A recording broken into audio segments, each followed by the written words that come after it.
क्षितिजल पावक गगन समीरा पंच रचित या अधम शरीरा।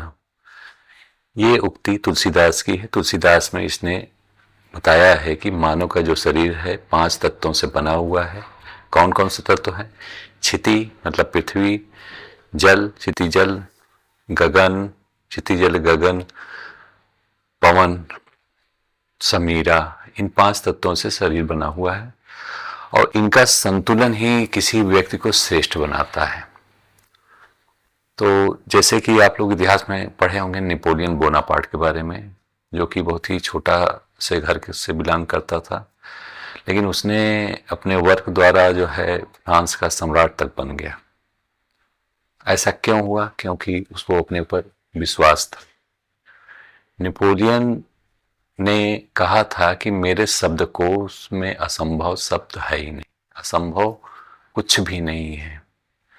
यहाँ ये याद रखिएगा, जो व्यक्ति सोच सकता है वो कर सकता है। अगर संसार में किसी भी व्यक्ति ने कोई वर्क किया है तो वो वर्क आप भी कर सकते हैं।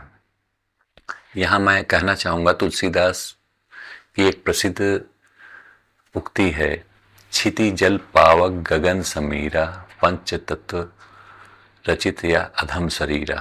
तो इसमें एक बड़ा ही तार्किक मर्म छुपा हुआ है, जिसको अगर आप अपनी ज़िंदगी में फॉलो करते हैं तो बहुत आगे जा सकते हैं।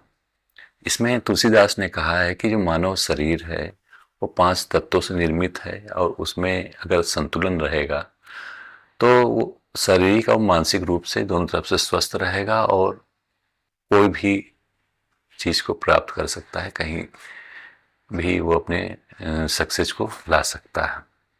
तो इसमें देखिए जो 5 तत्व हैं, क्षिति का अर्थ होता है पृथ्वी। पृथ्वी तत्व है, मानव शरीर भी इससे बना हुआ है। तो पृथ्वी तत्व में कठोरता भी होती है, मृदुता भी होती है। पृथ्वी पर चट्टानें भी हैं, चट्टानें टूटती हैं, तो उसी से आपका भूमि का निर्माण होता है। और आपको पता है कि भूमि में ही जो हम लोगों का भोजन है, गेहूँ चावल या खाद्यान्न, पृथ्वी अपने आगोश में लेकर उनको बड़ा करती है और जीव उसके द्वारा अपना जो भरण पोषण करते हैं। तो पृथ्वी का नरम गुण भी है और गर्म भी गुण है। गर्म गुण में क्या है? जब पृथ्वी का अति शोषण होता है तो वो प्रलयंकारी रूप धारण करती है, तो भूकंप के रूप में अन्य गतियों की से जो है मानव को त्रास देती है। तो ये हमें संदेश देता है कि उसी तरह मानव अपने जीवन में नरम और गर्म के बीच अगर संतुलन बनाए रखे, कब उसको कैसा व्यवहार करना है, इसके बीच उसने अगर संतुलन बना लिया तो संसार में एक अच्छा वर्क कर जाता है। क्षिति के बाद आता है जल। जल को जानते हैं, जल को अमृत कहा जाता है। जो अमृत था, जिसको पीकर देवता अमर हो गए थे, उसमें भी जल था।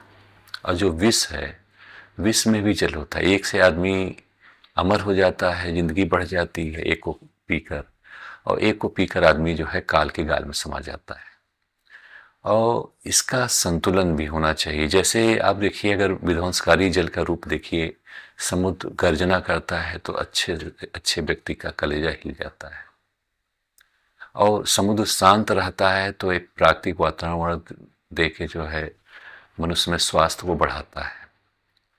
तो इससे हमें सीख लेनी चाहिए कि एक मृद व्यवहार रखें, एक मीडियम व्यवहार रखें और समय के अनुसार अपने को जो है चेंजिंग करते रहें। किसके साथ मृद होना है, किसके साथ कठोर व्यवहार करना है, वो समयानुकाल परिस्थिति अनुसार हमें करते रहना चाहिए। जैसे कि आप एक उदाहरण ले सकते हैं, जो जल होता है, जो जिसका पीएच मान 7 होता है, वो उदासीन होता है और वही पीने के काम में आता है।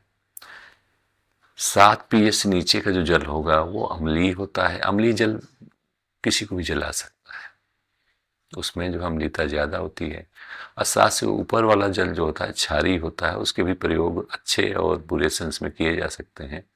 अच्छे सेंस में अगर बात करें तो दुनिया में जो है खाने में नमक मिलाया जाता है, क्षारीय उसी समुद्र से प्राप्त होता है। उसका प्रयोग जो है किसी चीज़ को गलाने में भी किया जा सकता है। तो किसी भी चीज़ के 2 रूप होते हैं, अच्छे बुरे। तो उसमें से मध्यम रूप को आज को हमें अपनाना चाहिए और परिस्थिति के अनुसार व्यवहार करना चाहिए। पावक, पावक की बात करते हैं। पावक मतलब होता है अग्नि। सूर्य जो है अग्नि का एक स्रोत है।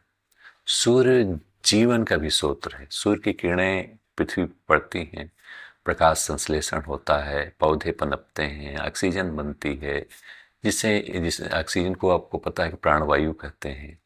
तो इन सब कृत्यों से जो है मानव को कहीं ना कहीं संबल प्राप्त होता है। तो जो अग्नि का रूप है उसको हम अपने जीवन में उतारना चाहिए। अग्नि विध्वंसक भी होती है, अग्नि जीवनदायी भी होती है। तो परिस्थितियों के अनुसार हमें व्यवहार करना पड़ता है, क्योंकि कहीं कहीं नरम व्यवहार, कहीं कहीं गर्म व्यवहार करना पड़ता है। तो इसीलिए तुलसीदास ने इसमें अग्नि तत्व को भी शामिल किया है। गगन, गगन की बात करते हैं। चौथा तत्व जो तुलसीदास ने वर्णन किया है, मानव शरीर जिससे बना हुआ है, गगन।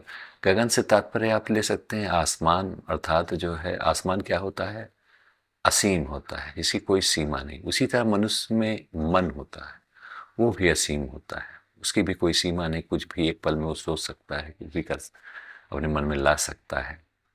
तो यहाँ कहने का ये तात्पर्य है कि कोई भी मनुष्य कोई भी वर्क कर सकता है, लेकिन उसके लिए क्या होना चाहिए, शारीरिक और मानसिक रूप से उसको स्वस्थ होना चाहिए। सबसे ज़्यादा हमें वर्क करना चाहिए शारीरिक और मानसिक। जितना आप मानसिक प्रबल होंगे, मानसिक रूप से शक्तिशाली होंगे और अपने विषय में विचार करते रहेंगे, तो शारीरिक रूप से आप स्वयं को शक्तिशाली बनाएंगे। और शरीर स्वस्थ है और अच्छा मन है तो आप कुछ भी प्राप्त कर सकते हैं।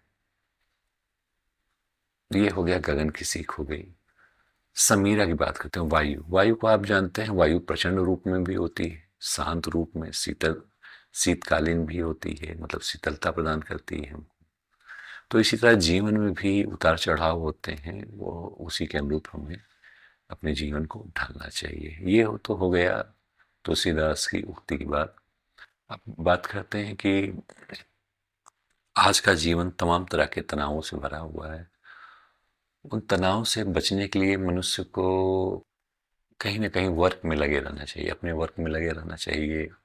अपने परिवार को भरण पोषण में, दूसरे से ईर्ष्या देश भूल कर केवल अपना वो काम करें। अगर आप अपना काम करेंगे तो कहीं ना कहीं व्यस्त रहेंगे, और व्यस्त रहेंगे तो हमें किसी की भी ज़रूरत नहीं पड़ेगी। समाज में एक मीडियम व्यवहार बनाए रखिए, ताकि समय आने पर सभी एक दूसरे के काम भी आते हैं, लेकिन एक दूरी के साथ इसको करते रहें।